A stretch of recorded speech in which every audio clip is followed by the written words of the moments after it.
Welcome back to the Motivated Mind Zone. Glad to have you here. Great to be back. And we're jumping straight into something, well, fundamental today, listening. Right? Sounds simple, doesn't it? But it's actually this incredibly complex psychological process, way more than just hearing sounds. Oh, absolutely. It Yeah. dictates so much our success at work, our relationships, even our health, really. It really is the hidden wiring under all human connection. We kind of assume listening is just letting sound waves hit our ears. Yeah, but the research we're looking at today makes it crystal clear. The way we actually process sound runs on, well, two totally different psychological Two tracks. different gears, you could say, that we shift between often without even, realizing it. Exactly. One track is pretty much automatic, built for efficiency, Yeah. kind of runs on autopilot. We call that the bottom-up approach. Okay, bottom up. Got it. And the other track, that one's deliberate, intentional. It demands your full cognitive effort. That's the top-down approach. So, our mission today for you listening is to really get under the hood of these two tracks.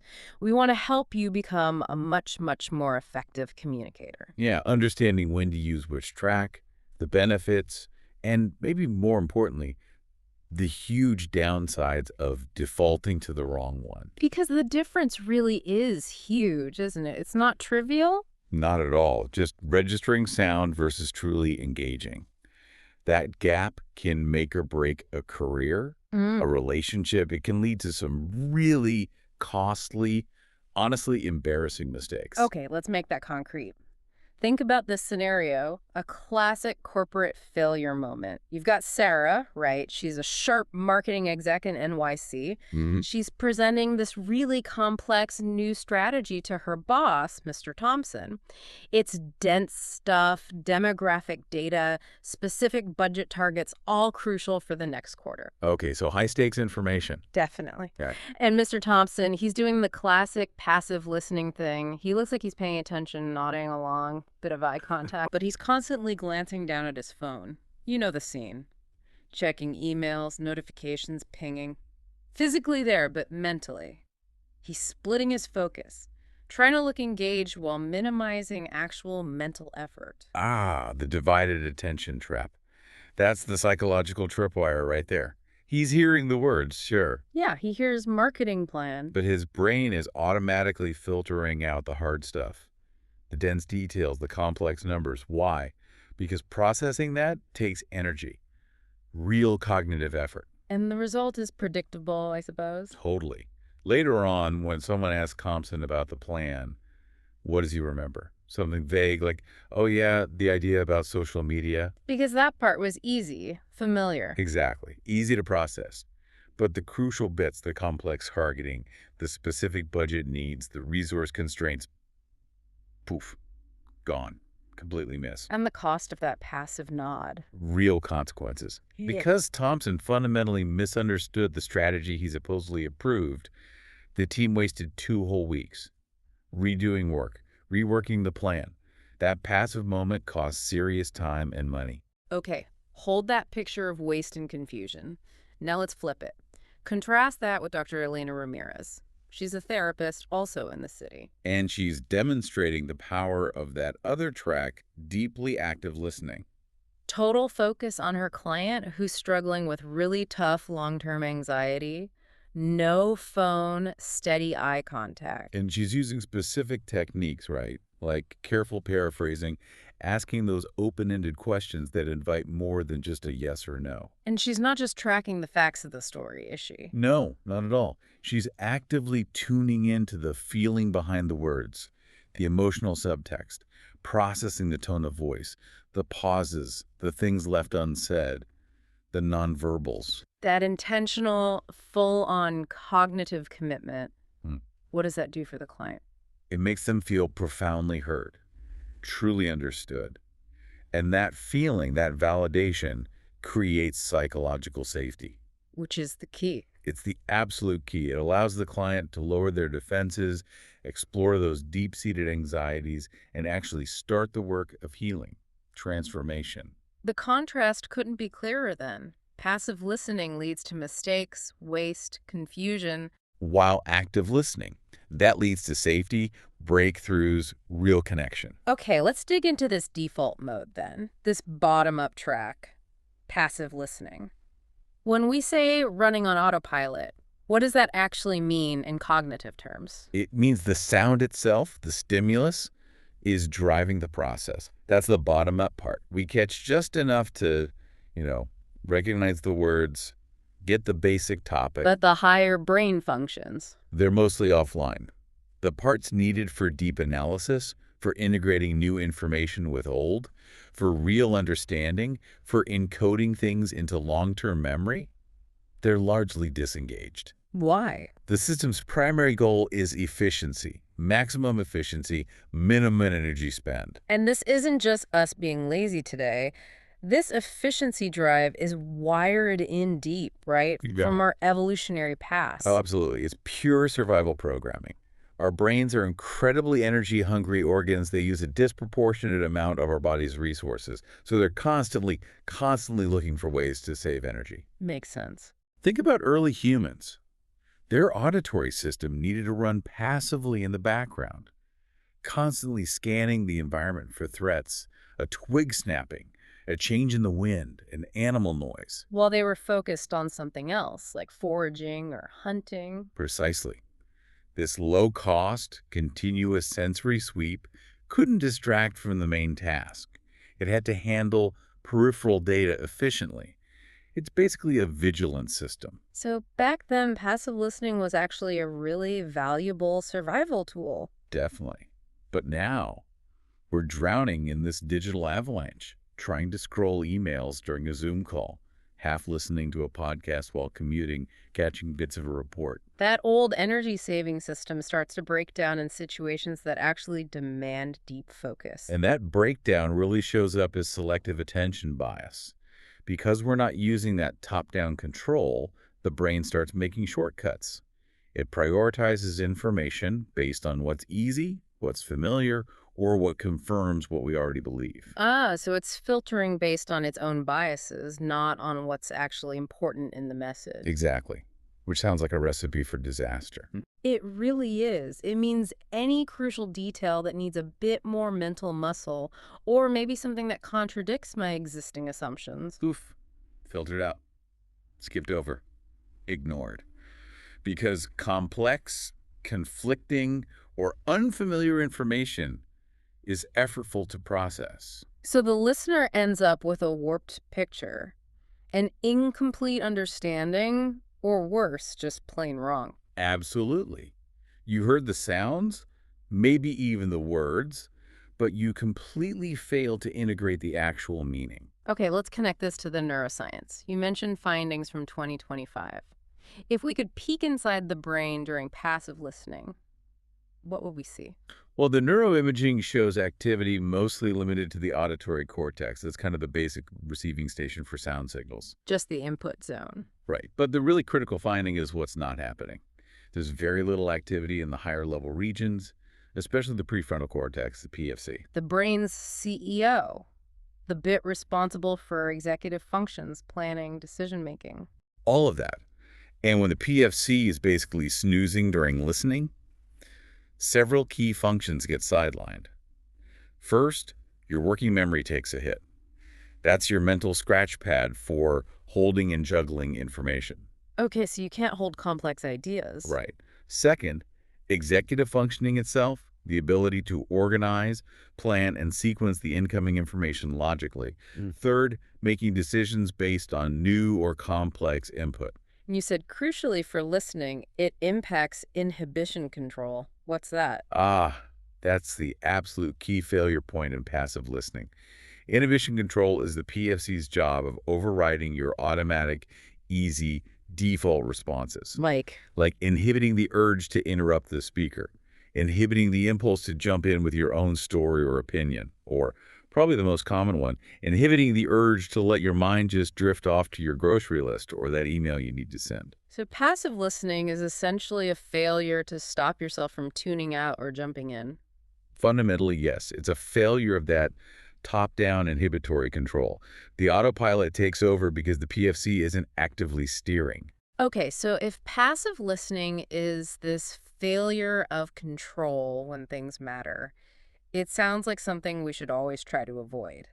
But you're saying it's not inherently bad. Not at all. It can actually be incredibly efficient and useful if it's used correctly, intentionally. So, how do we tell the difference between strategic passive listening and just accidental zoning out? It really comes down to context and intention. You choose passive listening when the stakes are genuinely low or when your goal isn't deep, analytical understanding, but maybe just background awareness.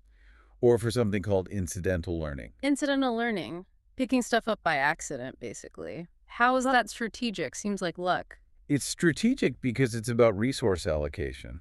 Think about that big UCLA lecture hall example. Huh. A student's main focus, their top-down cognitive power, is locked on to taking notes for the final exam. That's the priority. Right, about the test. But then the professor goes off on a tangent, maybe some interesting historical context, a philosophical aside, stuff that's related, but definitely not on the exam. The student can't afford to fully switch focus. Exactly. Switching would cause too much mental energy needed for the core material.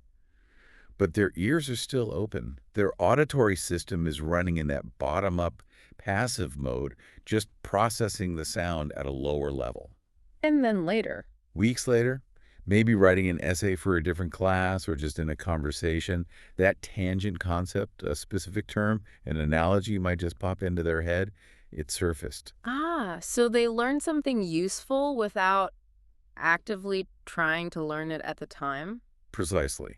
They didn't spend scarce cognitive dollars on it, but they still got some value. That's efficiency in action. And we saw this with Jake, the teacher in Boston. He used this strategically during those routine faculty meetings. Yeah, Jake knew most of the meeting was admin stuff, pretty low yield.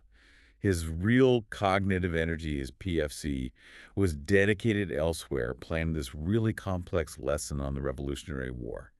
That needed his full focus. So in the meeting, he was physically present, nodding. Doing the minimum required, looking engaged, but mentally he was structuring his lesson plan, strategically allocating his focus. But he kept that low-level awareness system running in the background. He did. And buried in all the routine updates, his passive listening picked up a casual mention something about a new state grant for history field trips. Something he might have totally missed if he was fully checked out. Or if he was trying to actively process every single word of the meeting agenda. Instead, the information registered passively. Later, he recalled that little nugget, looked into it, applied. And got funding for trips to Lexington and Concord. Huge win for his students, thanks to strategic passive listening. It shows the power of maintaining that ambient awareness without breaking deep concentration on your main task. That kind of low-level awareness seems really critical in modern workplaces too, especially open offices. Oh, definitely. Think about those California tech companies or design studios. You got people doing really deep work, complex coding, intricate design mock-ups. They need focus. Passive listening lets them stay generally tuned in to the team's rhythm, the project flow. Maybe they overhear a quick update about a bug fix or a shift in deadline without constantly getting pulled out of their deep work zone to actively process every conversation around them. It's like an auditory peripheral vision. That's a great way to put it. And the Wall Street trader example is another perfect illustration of this balance. Right. Their main focus, the top-down attention, is glued to the real-time data streams during an earnings call. That's where the money is. Absolutely. But passively, their bottom-up system is absorbing other cues. The CEO's tone of voice, any hesitation, the general sentiment, the Q&A session, subtle market shifts mentioned in passing. Information that isn't hard data but still valuable. Extremely valuable for gauging confidence, assessing risk subconsciously. It informs their intuition without pulling focus from the critical numbers they need to actively track in their working memory. Okay, and then you linked passive mode to creativity. That one feels a bit counterintuitive. How does letting your mind drift help? There's actually good research on this.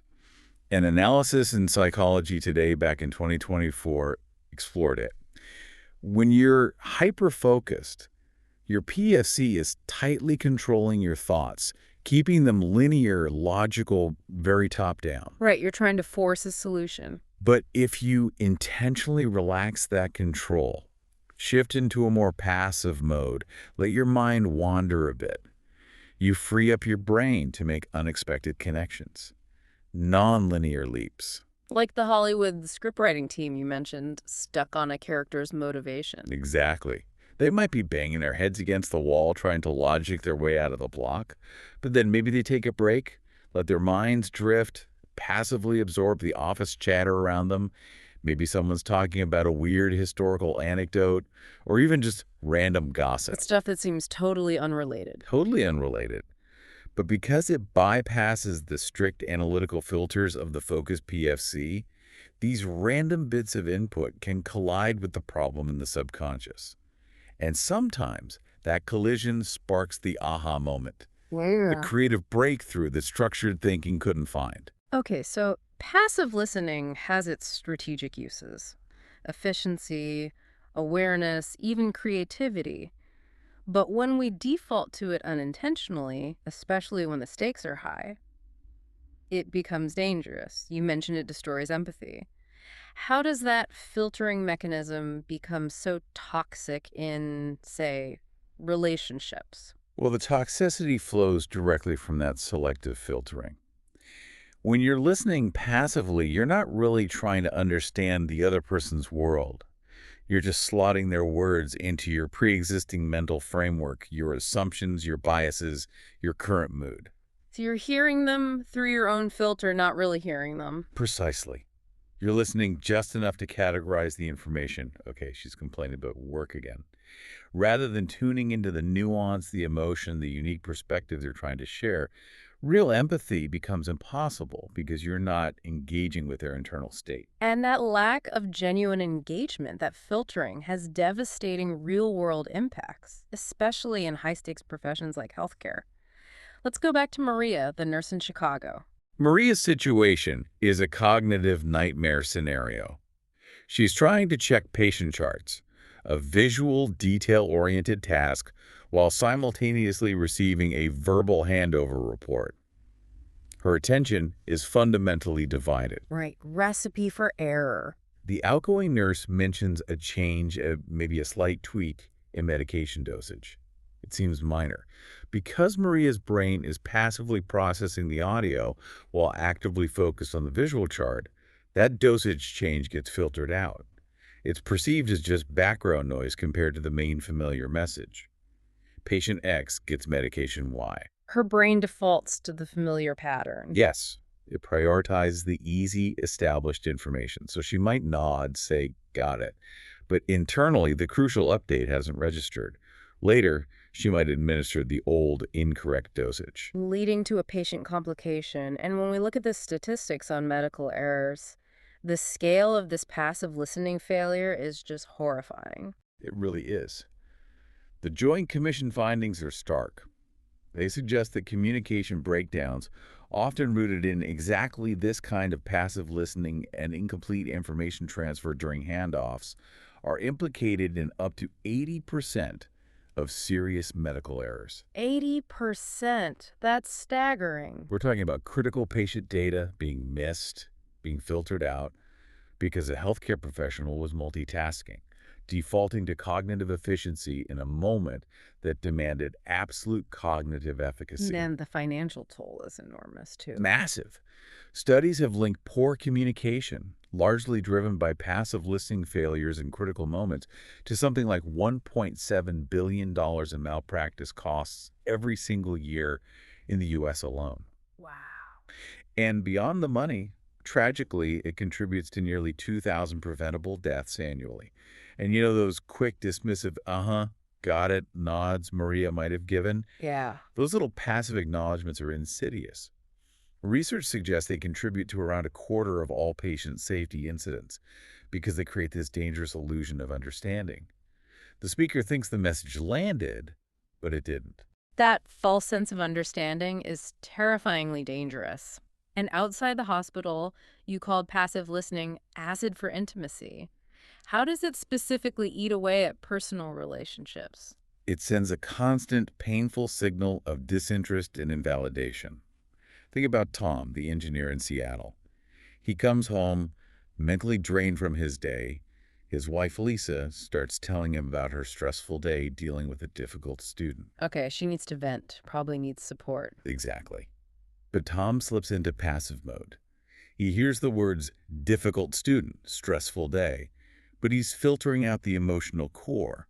He misses the subtext, the plea for empathy, for validation of her feelings. So instead of connecting with her frustration, He defaults to the easy-to-process logical fix.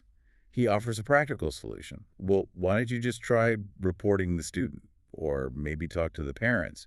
He provided an answer, but he completely missed the need. he solved the wrong problem. He solved the problem he heard through his passive filter, not the problem she was actually presenting, which was emotional distress needing comfort. And psychological studies are really clear on this. When a partner consistently gets practical advice when they're seeking emotional support, they feel fundamentally unheard, unseen, invalidated. And that corrodes a relationship over time. Absolutely. Satisfaction plummets. Emotional distance grows. They start to feel like they're navigating their challenges alone, even when they're in the same room. It's incredibly damaging. And the costs ripple out into creative and financial domains, too. The Hollywood director example, Alex. Yeah, Alex was under immense budget pressure. All his cognitive bandwidth was consumed by spreadsheets and financial worries.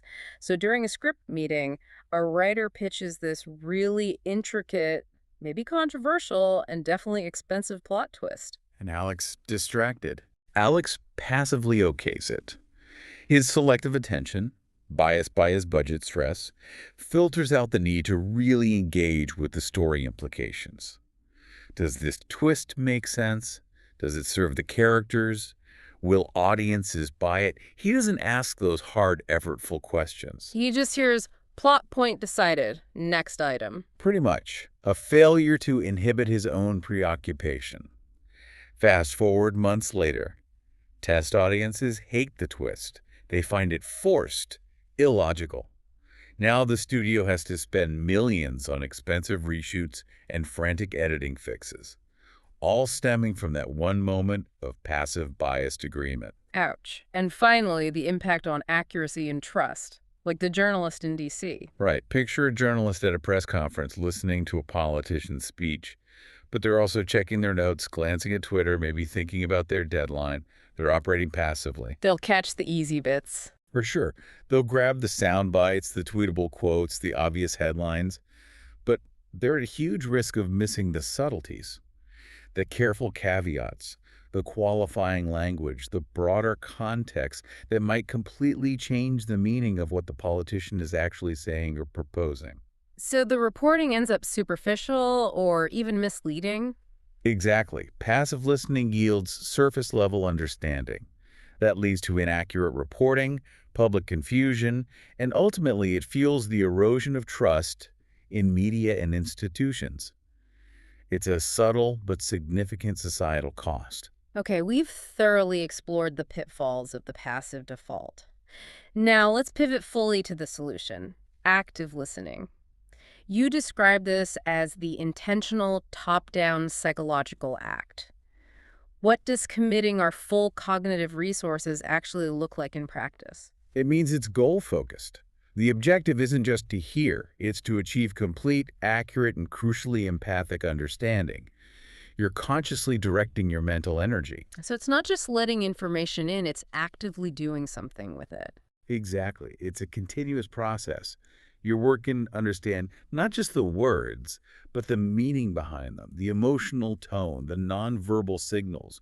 You're formulating thoughtful responses, checking your understanding, and making an effort to remember. It's an active interpersonal exchange, not just passive reception. And this idea, this intentional focus, it has a rich history in psychology, doesn't it? Oh, very much so. It was really crystallized by the psychologist Carl Rogers back in the mid-20th century. He was a key figure in humanistic psychology. And for Rogers, active listening wasn't just a communication skill. No, it was much deeper than that. He saw it as the absolute core mechanism for creating genuine empathy and what he called unconditional positive regard in therapy. Unconditional positive regard, meaning accepting the person completely without judgment. Exactly. Rogers observed that when someone feels truly deeply heard, when their internal world, their feelings and perspectives are accurately reflected back to them with respect and without judgment, it creates this profound sense of psychological safety. And that safety is the magic ingredient. It's the catalyst for everything else. That feeling of safety is what allows people to lower their defenses, to explore difficult feelings, to grow, and to make positive changes in their lives. It's essential for healing. So, if passive listening is bottom up, stimulus driven, how does the brain make the switch to this top down, goal oriented active listening? What does that look like neurologically? It's essentially conscious command. You are deliberately engaging those higher level brain functions. The prefrontal cortex, PFC, the brain's CEO, is now fully online and working hard. It's actively managing the process now, not snoozing. Right. And a huge part of its job is exercising that inhibitory control we talked about. It has to actively suppress all those distractions that pull you into passive mode, Like the urge to interrupt or plan your reply while the other person is still talking. or just letting your mind wander off. The PFC has to constantly fight those impulses. That's why sustained active listening can actually feel physically tiring. Your PFC is burning significant cognitive energy to maintain that focus and override those easier habitual responses. And for picking up on the emotions, the subtext you mentioned, the limbic system gets involved too. Absolutely. Active listening isn't just about cold, hard cognition. The limbic system, which includes structures like the amygdala, is crucial for processing emotional information. In active listening, you're integrating the cognitive analysis from your PFC with the emotional signals registered by your limbic system. So you're getting the full picture, the what and the how and the why behind it. Exactly. It's a whole brain activity. You need both logic and emotional intelligence working together. Which brings us to mirror neurons. You called them the neurological bridge for empathy. How do they fit in? This is fascinating stuff. When you're actively listening, and especially when you're paying close attention to the speaker's nonverbal cues, their facial expressions, posture, shifts in tone, you engage your mirror neuron system. Okay. These specialized neurons fire in your brain almost as if you were performing the action or experiencing the emotion you're observing in the speaker. So if they look stressed, my brain kind of simulates that stress internally. In a way, yes. It creates this neurological resonance. It's like your brain is mirroring their state. This allows you to move beyond just intellectually understanding their situation, sympathy, towards actually feeling a version of what they're feeling, Yeah. empathy. Well, so active listening literally builds a neurological bridge between people. That's a great way to think about it. It's a biological mechanism for connection that passive filtering completely blocks. Okay, so active listening is powerful, but it takes effort. The good news is you said it's like a muscle, we can train it. Based on Roger's work and what modern leadership experts say, what are the core practical techniques we can use to build up that active listening muscle? Right. It's definitely trainable. There are about 5 core techniques. The first, and maybe the most crucial for just ensuring basic accuracy, is paraphrasing. So, repeating back what they said. Not repeating word for word, but restating their core message in your own words. It's an active check.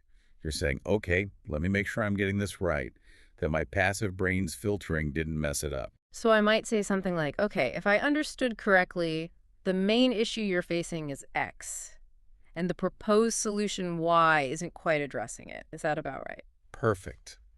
You're confirming understanding, giving them a chance to correct you if you've misinterpreted. It prevents those small misunderstandings from snowballing. Okay, paraphrasing for accuracy. What's the second pillar? The second is key for building that connection and empathy, reflecting feelings.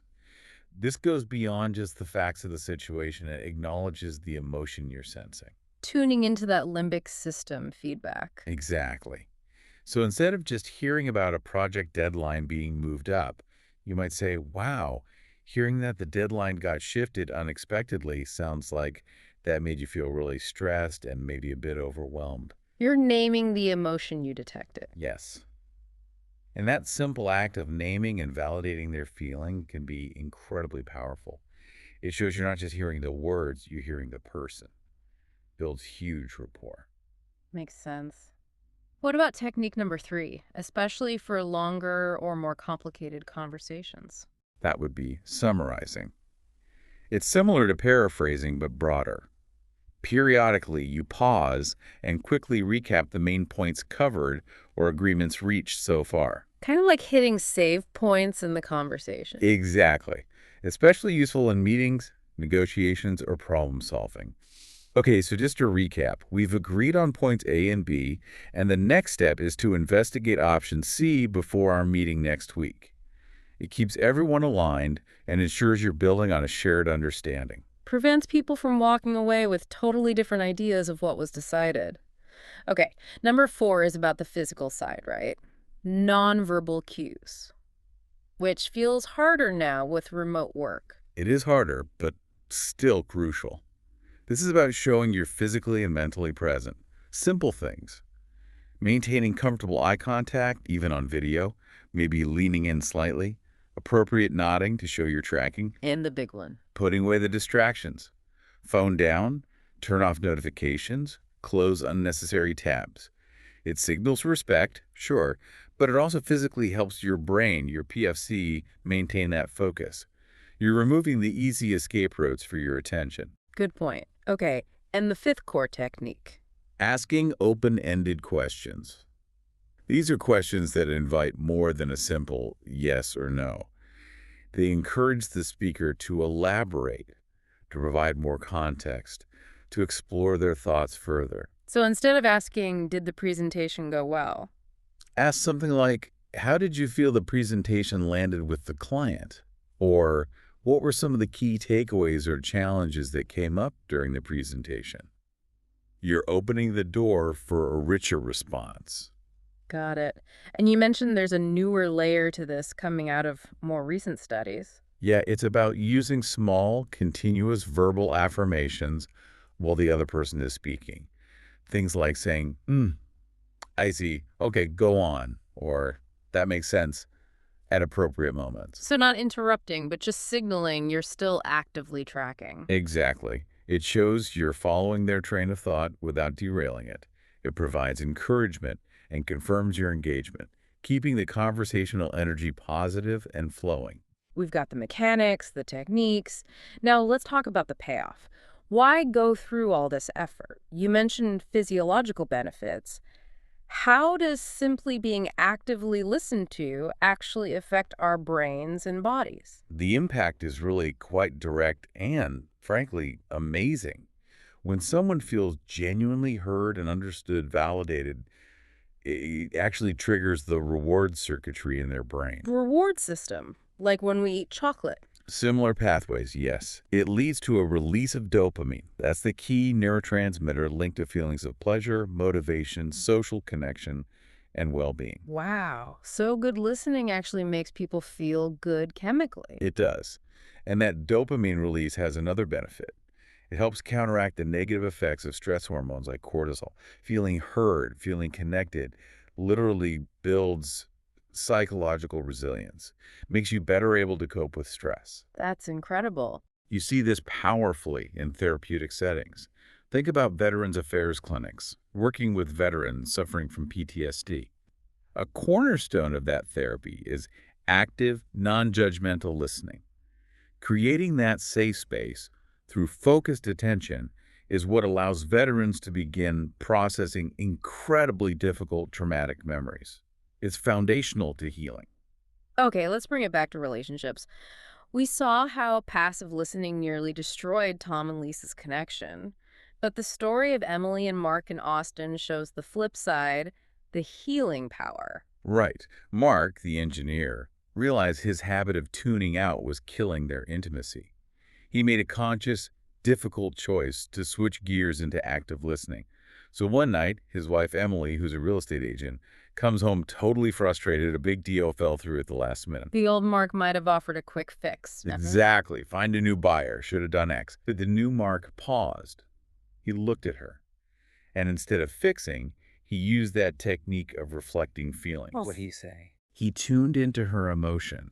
He might have said something like, wow, after all the work you put into that deal, for the buyer to just walk away. It sounds like that must make you feel incredibly undervalued, maybe even a bit betrayed. He named her feeling. He didn't try to solve the practical problem. No, he validated her emotional reality first. And according to their story, that single moment of genuine emotional validation was a major turning point for them. It wasn't about fixing the deal. It was about rebuilding that feeling of being seen, understood, connected. It steered them away from a potential breakdown. That's powerful. And the payoffs are just as significant professionally, aren't they? You mentioned that Harvard Business Review finding. Yeah, HPR research from 2024 clearly shows leaders who are rated as good listeners build trust much faster within their teams. And crucially, their teams achieve better business outcomes. There's a direct link. And we see this in specific examples too, like Nurse Sophia in Miami. Sophia used reflecting techniques deliberately. When patients were anxious about upcoming procedures, she wouldn't just dismiss their fears. She'd actively listen and reflect. It sounds like you're feeling really worried about the recovery process. And that validation helped. Tremendously. It lowered patient anxiety, which made them more cooperative, more willing to follow medical advice. It also boosted patient satisfaction scores significantly. Simple listening directly impacted clinical outcomes and patient experience. And then there's CEO Lena at the San Francisco tech startup. Active listening fueled innovation there. Big time. A junior engineer pitched her this really complex, potentially game-changing AI feature. The stakes were huge. Their next round of VC funding kind of depended on it. Instead of a quick yes/no. Lena went deep. She used paraphrasing relentlessly to make sure she truly grasped the technical details. She asked probing, open-ended questions about potential challenges, about the implementation plan. She forced them both to slow down and really scrutinize the idea. And that slowdown process was key. It was. Through that focused, collaborative dialogue born from her active listening, they uncovered a subtle but critical flaw, a refinement needed in the deployment architecture that the engineer, in their excitement, had initially missed. In fixing that. Fixing that refinement made their proposal bulletproof. It directly led to securing that crucial round of venture capital. Her active listening didn't just build rapport. It de-risked the innovation and secured the company's future. Efficacy trumped efficiency. Incredible. And the safety angle with Principal Garcia in LA. Also transformative. Garcia noticed staff were often just going through the motions when taking bullying reports, recording facts, filling forms, but missing the emotional impact on the students. Passive processing. So she trained them. She trained all staff in active listening and reflection.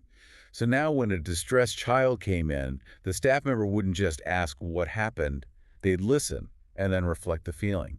Wow, when they said that, it sounds like it made you feel really scared and alone. Creating that psychological safety you talked about. Exactly. And the results were dramatic. Students felt safe, felt heard, so they started reporting incidents earlier and more honestly. This built trust and led directly to a much more effective anti-bullying program that cut incidents by over 40%. Validating feelings changed the school's safety culture. Wow. And finally, the teacher in Miami, Mrs. Lopez, using it to crack a specific learning block in algebra. Yeah, her student was totally stuck on variables, X and Y. Kept saying they felt too abstract, confusing. Mrs. Lopez could have just repeated the rules again. But she listened actively. She listened actively and reflected the core feeling. So What I'm hearing is because X and Y aren't concrete numbers like 2 or 5, they feel kind of unreal. And that's what's making it hard to work with them. She pinpointed the exact cognitive hurdle, the feeling of abstractness. And once she understood the real block, She could tailor her explanation perfectly. She started using tangible, real-world examples, linking X and Y to things the student could see and touch. That personalized approach, born directly from understanding the student's specific feeling of abstractness through active listening, unlocked their understanding. Grades went up, confidence soared. Deep learning requires that kind of personalized connection. okay, we've seen the good, the bad, and the ugly. Let's just quickly revisit the core mechanics before we talk about how to make the shift. The fundamental difference is direction. Fundamentally, yes. Yeah. Passive listening is bottom up. It's driven by the stimulus, the sound hitting your ears. It relies on automatic energy-saving processing. It's the brain's path of least resistance. Easy, but often inaccurate or incomplete. Right. Whereas active listening is top-down. It's goal-oriented. You are consciously directing your cognitive resources, your PFC, your attention, your memory, towards the goal of understanding. It's the effortful path. Effortful, but leads to accuracy, empathy, connection, better outcomes.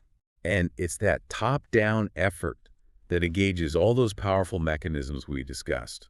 The inhibitory control, the working memory integration, the emotional processing via the limbic system, and crucially, those mirror neurons that build empathy.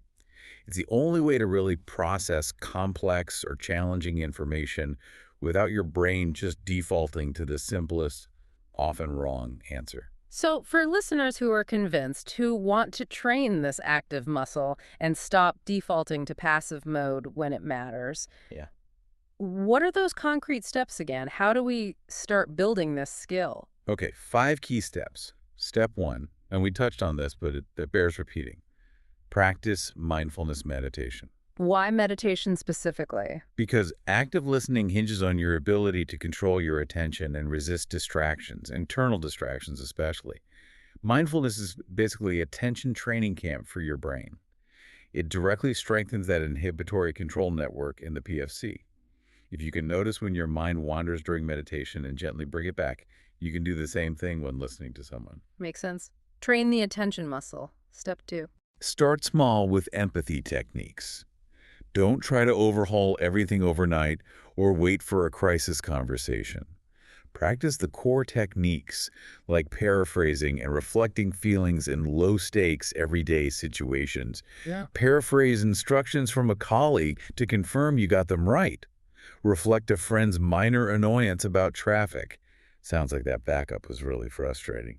Build the muscle memory when the pressure's off.